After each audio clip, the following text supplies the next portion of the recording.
ایک تقریب سے خطاب کرتے ہوئے وزیر اعظم عمران خان نے فرمایا کہ وہ چینی نظام کو اس لیے پسند کرتے ہیں کہ اس میں عمل درآمد کرنا آسان ہوتا ہے، ون پارٹی سسٹم ہوتا ہے، اور حقیقت یہ بھی ہے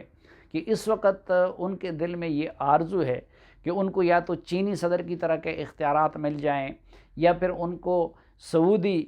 حکمرانوں کی طرح اختیارات مل جائیں، کیونکہ جس میٹنگ میں انہوں نے ایف آئی اے کے سابق سربراہ بشیر میمن سے اپوزیشن رہنماؤں پہ غداری کے مقدمات کرنے کا کہا تھا اور اس میں انہوں نے انکار کیا تھا، تو اس میں بھی انہوں نے سعودی عرب کی مثال دے کے کہا تھا کہ دیکھیں محمد بن سلمان نے کیا کچھ نہیں کیا، لیکن وہاں کی بیوروکریسی اس طرح کی رکاوٹیں نہیں ڈالتی جس طرح آپ لوگ ڈال رہے ہیں۔ اب اقتدار میں آنے کے بعد عمران خان صاحب نے ریاست مدینہ کا مقدس نام لیا تھا اور وہ نام ابھی تک لے رہے ہیں۔ ریاست مدینہ کا زبان سے نام لینا تو بڑا آسان ہے، لیکن ریاست مدینہ بنیادی طور پر کیا چیز تھی؟ ریاست مدینہ اصل میں صحابہ کرام کی صورت میں ان عظیم ترین ہستیوں پر مشتمل نظام کا نام تھا کہ جن ہستیوں کے بارے میں قرآن میں یہ کہا گیا تھا کہ رضی اللہ عنہم و رضوا عنہ، کہ وہ اللہ سے راضی ہیں اور اللہ ان سے راضی ہے۔ وہ لوگ تھے کہ جن کو حضرت محمد صلی اللہ علیہ وسلم نے ستاروں کی مانند قرار دیا تھا۔ وہ حضرت ابو بکر صدیق رضی اللہ عنہ، حضرت عمر فاروق رضی اللہ تعالیٰ عنہ، حضرت عثمان غنی رضی اللہ تعالیٰ عنہ، حضرت علی کرم اللہ وجہہ اور اس طرح کے دیگر صحابہ کرام جو اعلیٰ کردار کے نمونے تھے، جن کا خوف خدا رہتی دنیا کے لیے ایک نمونہ اور ایک مثال ہے۔ اب ان لوگوں پہ مشتمل جو حکومت بنی اور جو سسٹم بنا، تو ظاہری بات ہے کہ مثالی لوگوں پر مشتمل نظام نے مثالی ہی ہونا تھا۔ یہاں پہ ہم دیکھ رہے تھے کہ عمران خان صاحب ایک تو ہماری طرح کے بندے ہیں، دوسری طرف انہوں نے کابینہ میں اپنے ساتھ جو لوگ لیے، اب دیکھیں زلفی بخاری صاحب، فیصل واوڈا صاحب، فواد چودھری صاحب اور اعظم سواتی صاحب اور اسی قماش کے دیگر لوگ۔ دوسرا یہ کہ ریاست مدینہ میں جو نظام بنایا جا رہا تھا وہ رہتی دنیا تک ٹرانسپیرنسی کی سب سے بڑی مثال ہے،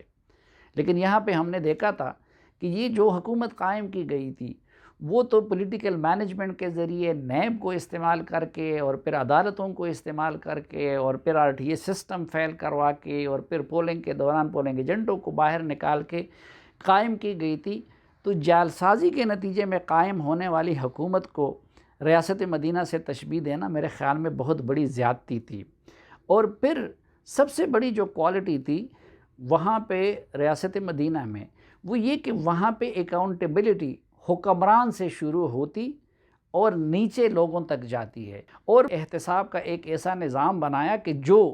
محیط بماضی نہیں بلکہ محیط بحال تھا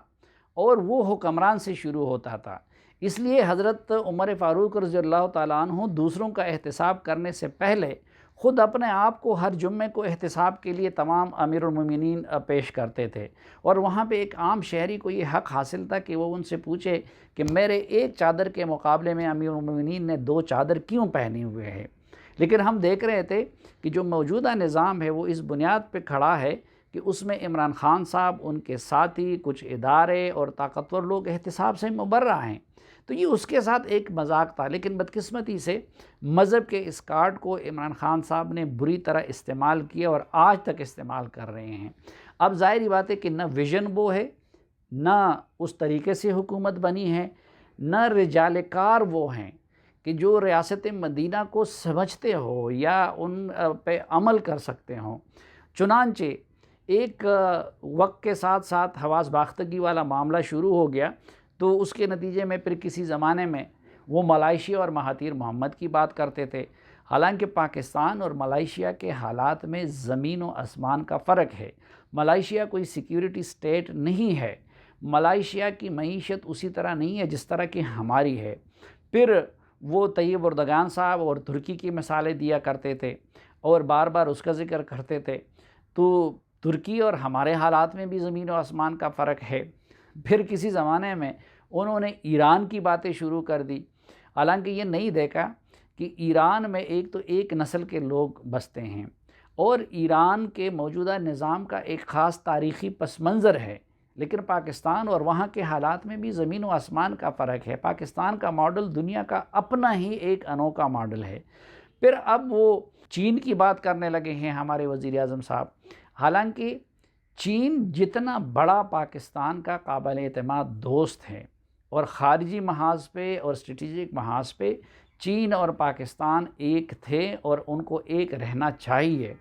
لیکن اس کا یہ مطلب نہیں ہے کہ ہم چینی نظام کو پاکستان میں لانے کی کوشش کریں، اور نہ کبھی چینی اس کا سوچ سکتے ہیں کہ وہ پاکستانی نظام کو وہاں پہ لے جا سکے۔ اس کی دو تین وجوہات ہیں۔ زمین و آسمان کا فرق کیا ہے؟ ایک تو چین میں بنیادی طور پر ایک قوم کی واضح اکثریت ہے، اور اس کے برعکس پاکستان ایک کثیر القومی ملک ہے۔ دوسرا، چین میں وہ ایک وحدانی سسٹم ہے، اور پاکستان میں یہ ایک وفاقی اکائیوں پر مبنی ایک ریاست ہے، جس میں بلوچ ہیں، جس میں پختون ہیں، جس میں سندھی ہیں، جس میں سرائکی ہیں، جس میں پنجابی ہیں، جس میں کشمیری ہے، جس میں گلگت بلتستان کے لوگ ہیں، اور ایک میثاق کے تحت وہ سب اکٹھے ہوئے ہیں جو پاکستان کے کانسٹیٹیوشن کی صورت میں موجود ہے۔ پھر یہ کہ چین کی جو کمیونسٹ پارٹی ہے، اب کوئی 1000 سال بھی کوشش کرے تو عمران خان صاحب کبھی بھی پاکستان تحریک انصاف کو چین کی کمیونسٹ پارٹی نہیں بنا سکتے۔ اس کمیونسٹ پارٹی کا ایک خاص پس منظر اور تاریخ ہے، جو کہ کولڈ وار کے دنوں سے شروع ہوتا ہے۔ ماؤ زیتونگ کا اس میں اپنا کردار ہے، پھر چین کے کمیونسٹ نظام کا اس میں اپنا کردار ہے، اور جاتے جاتے وہ کمیونسٹ پارٹی اتنی مضبوط ہو گئی ہے، اور پھر خود انہوں نے وقت کے ساتھ ساتھ اپنے آپ کو تبدیل کیا۔ تو اب مثلا ایک بڑی مثال، عمران خان صاحب یہ بار بار ریاست مدینہ کا نام لیتے ہیں، اور اٹھتے بیٹھتے آج بھی وہ دین کا نام استعمال کرتے ہیں۔ ایک طرف وہ عالم اسلام میں وہ جو مسلمانوں کے ایشوز ہیں، یا جو ابھی فرانس میں جو سنگین توہین کا ایشو ہوا تھا، اس طرح کے معاملات پہ وہ اپنے آپ کو عالم اسلام کا ہیرو بنانا چاہتے ہیں، اور خود پاکستان بھی اسلام کے نام پہ بنا تھا، اور پاکستان کے کانسٹیٹیوشن میں شریعت کو سپریم لا مانا گیا ہے۔ لیکن چین میں تو مذہب کا ذکر کرنا یا مذہب کو اپنے سیاسی نظام میں لانا وہ سنگین جرم سمجھا جاتا ہے۔ تو اب کس طریقے سے چین ہمارے لیے ایک ماڈل بن سکتا ہے؟ لیکن ہمیں سمجھ نہیں آتی کہ وزیر اعظم صاحب کبھی ایک ملک کا، کبھی دوسرے ملک کے نظام کا، کبھی تیسرے ملک کے نظام کی بات کرتے ہیں، جس کا نتیجہ یہ نکلا کہ پاکستان کا اپنا جو نظام تھا وہ بھی درہم برہم ہوتے جا رہا ہے۔ وہ جو کہتے ہیں کہ کوا ہنس کے چال چلنے کی کوشش کر رہا تھا تو اپنی چال بھی بھول گیا۔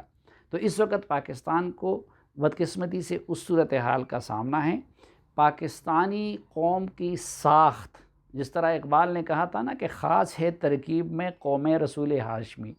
تو اس طرح پاکستانی قوم بھی اپنی ترکیب میں ایک منفرد نظام رکھتا ہے۔ پاکستان کے اپنے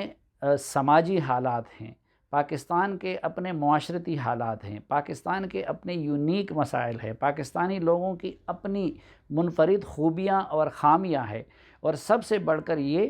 کہ جو چینی لوگ ہیں وہ اگر اس ایک پارٹی کے نظام کے عادی ہو گئے ہیں، تو پاکستانی جیسے بھی ہیں لیکن وہ جمہوریت پسند ہیں،